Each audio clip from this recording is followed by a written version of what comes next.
ساتھ مظلوم طبقات کے ساتھ محروم طبقات کے ساتھ جوڑ کر آگے چلنا چاہتے تھے. ہم ایک سماج کی تبدیلی کی بات کرتے تھے.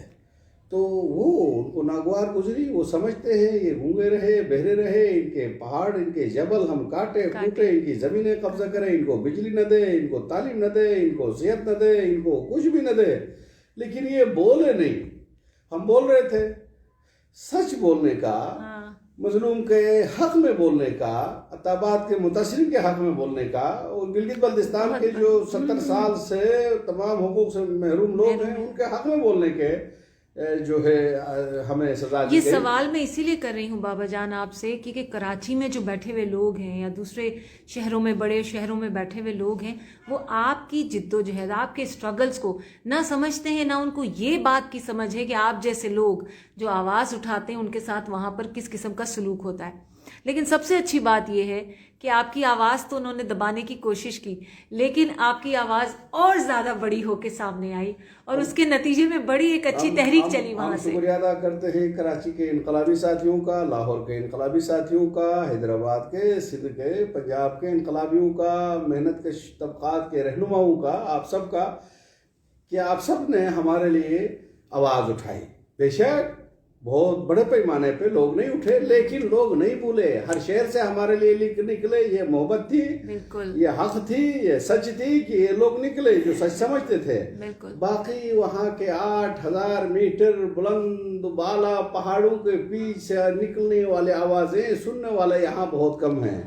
ان کے جو کان میں ہیں, وہ جو ٹی وی پہ جھوٹ دکھایا جاتا ہے, سچ کو جھوٹ بنا کے جھوٹ کو سچ بنا کے دکھایا جاتا ہے, یہ سنتا ہے, یہ سناتا ہے, یہ سسٹم. تو یہ نظام اس لیے مظلوم کا نظام نہیں ہے, ماحول دوست نظام نہیں ہے, یہ محکوم دوست نظام نہیں ہے, یہ جھوٹ پہ مبنی نظام ہے. اس کی بنیادیں جو ہے جھوٹ پہ رکھی گئی ہیں. لہٰذا ہم اس نظام کو بدلنا چاہتے ہیں جو ایک دوسرے کے آواز سننے کے بجائے دبانا چاہتے ہیں. اور اس میں یہ جو سودا ہوا وہ سودا یہ تھا کہ ہمارے لیے جیل میں ڈالا, اور حکمران خوش ہوئے کہ ہم نے اس کو دبایا, اور اس کا الٹا ہوا. بہت سارے لوگ بابا جان سے بڑھ کے آگے نکل چکے ہیں. ابھی وہاں تحریک اور اسٹرانگ ہو گئی, تحریک اسٹرانگ ہو گئی. ہم تو کہیں پیچھے رہ گئے. ہمارے ساتھی نوجوان, ہمارے شاگرد تو بہت آگے نکلے. تو اس کو دیکھا دیکھی ان لوگوں کو ڈرانے کے لیے, ہمیں نشان عبرت بنا کر لوگوں کو دکھانے کے لیے انہوں نے ہمیں جیل میں ڈالا. کہا کہ دیکھیں یہ بابا جان جو ہے جیل میں ہے, اگر آپ بولو گے تو یہ بات.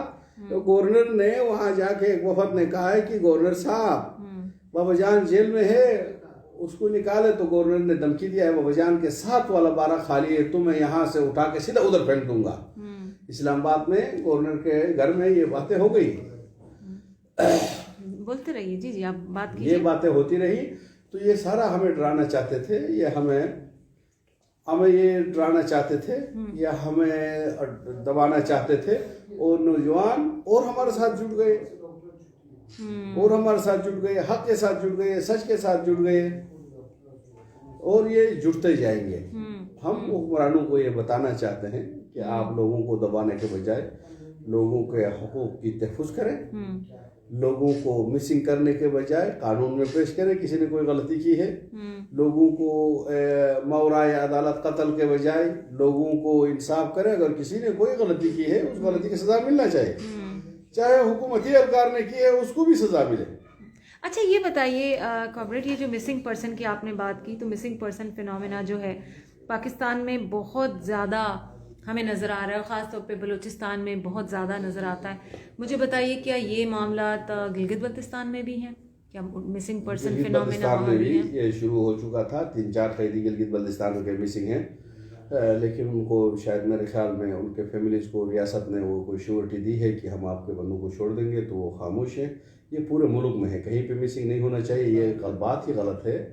یہ تو پروڈیوس ہونے چاہیے, یہ تو رہا ہونے چاہیے, آزاد ہونے چاہیے. اگر یہ کسی نے کوئی غلطی کی ہے اس کو پولیس سٹیشن کے اندر FIR کاٹ کر گرفتار کیا جائے, اس کے اوپر مقدمہ چلایا جائے. اگر وہ بے گناہی ثابت کرنے کا اپنا پورا موقع دیا جائے. اگر وہ غریب ہے, اپنا وکیل نہیں کر سکتے, تو اس کے پسند کے مطابق کوئی پراپر کاؤنسل دیا جائے. یہ جو قانون ہے تو پھر اس کو بھرپور انصاف کے لیے موقع دیے جائیں. اور تب یہ جناب والا جا کے چل سکتا ہے. ایسا نہیں ہو سکتا ہے کہ آپ امریکی سرمایہ داروں کے چائنیز سرمایہ دار کمپنیوں کے لیے لوگوں کو مارے اور ایسے جھوٹے ان کے اوپر کہانیاں گھڑ لیں اور یہ کہیں کہ جناب والا کسی کو کس کے ساتھ جوڑے, کسی کو کس ملک کے ایجنسی کے ساتھ جوڑے, کسی کے ساتھ جوڑنے کی ضرورت نہیں ہے. آپ اپنے معاملات ٹھیک کریں, آپ اپنے معاملات دیکھیں کہ آپ کہاں کھڑے ہیں. آیا آپ دیکھیں بنگال میں بھی یہ کہہ رہے تھے, اب سارے مافیا مانگنے سے کیا ہوگا بنگال کے لوگوں کے ساتھ, لاکھوں لوگوں کو مار کے. تو دیکھیے آپ نے اپنی کمیشنوں پہ یقین کریں. حمود الرحمان کمیشن آپ نے بنایا, اس کو کوئی پبلش ہی نہیں کیا آپ لوگوں نے. بات یہ ہے کہ ہم اس لیے کہتے ہیں کہ ہم قانون کی حکمرانی کی بات کرتے ہیں, برابری کی بات کرتے ہیں. یہ بات نہیں ہے کہ گلگت بلتستان میں 20 لاکھ لوگ بستے ہیں تو آپ 25 کروڑ کی آبادی کے مناسبت سے وہاں کے قانون بنا کے وہاں کے لوگوں کا حقوق سب کریں, وہاں کے لوگوں کو خود داخلی خود مختاری دیں, وہاں کے لوگوں کو دفاع کے علاوہ تمام معاملات چلانے کا اختیار دے دیں, مسئلہ کشمیر کے حل تک. دیکھتے ہیں اس وقت آپ صحیح ہوں گے, آپ پیار کریں گے, لوگوں کو امپاور کریں گے تو لوگ آپ کو ووٹ دیں گے پلیبیسائٹ میں. ورنہ ایک یونین کا ممبر جو 5 سال تک ان کا رشتہ دار ہوتا ہے, صحیح قوم کے لیے خدمت نہیں کرتا ہے, وہ اس کو ووٹ نہیں دیتے ہیں, اتنا تگ و دو کرتا ہے. تو آپ دیکھیں, آپ جناب اس خطے کا مستقبل کی بات